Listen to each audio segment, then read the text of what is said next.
Can landlords refuse to rent to Section 8 tenants in Maryland?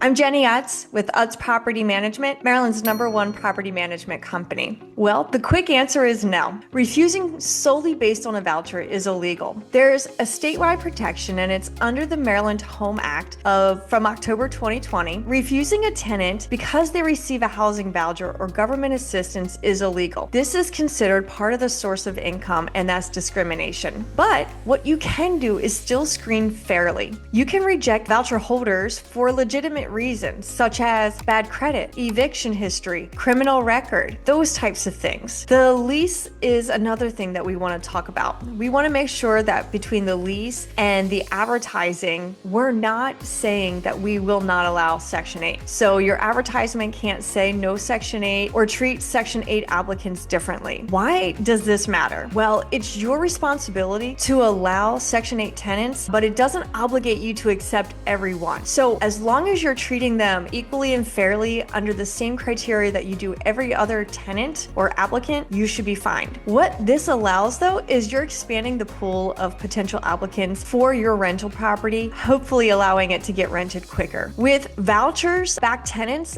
are representing about 68% of the recipients across nationally. So opening that up is reducing your vacancies and bringing stable income. Let's talk about an action plan for investors on how you can make sure you stay in legal terms and above water when it comes to allowing Section 8 tenants. 1, review your lease and your ads. Remove any language that disallows vouchers. You want to ensure all advertising uses neutral terms. Never say no Section 8. And then you want to update your rental criteria. You want to make sure that it is consistent screening process across the board, no matter who is applying. From credit, income, rental history, identity, all of those things you can still screen for, and you should screen for. You just need to make sure your screening process is set. I would recommend having a standard operating procedure when it comes to that, and then do it across the board for every single applicant. Then make sure your property is prepared for the inspections that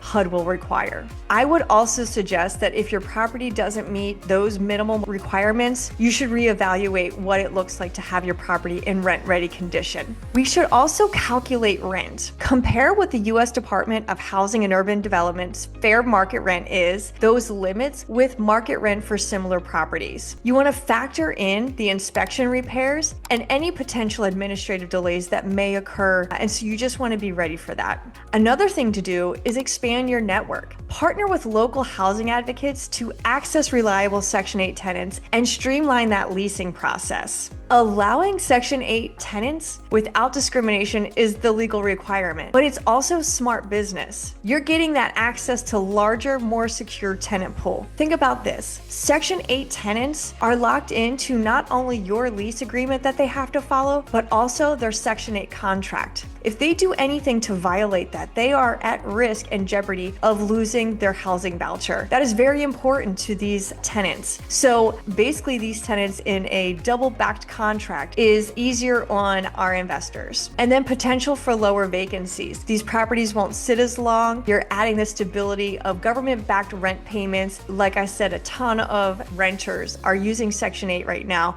which is opening up that pool. So last tip, just be sure you are screening equally and that you're maintaining the property standards the way that you should across the board as a savvy investor. Evaluate the financials compared to that market leasing, and happy investing.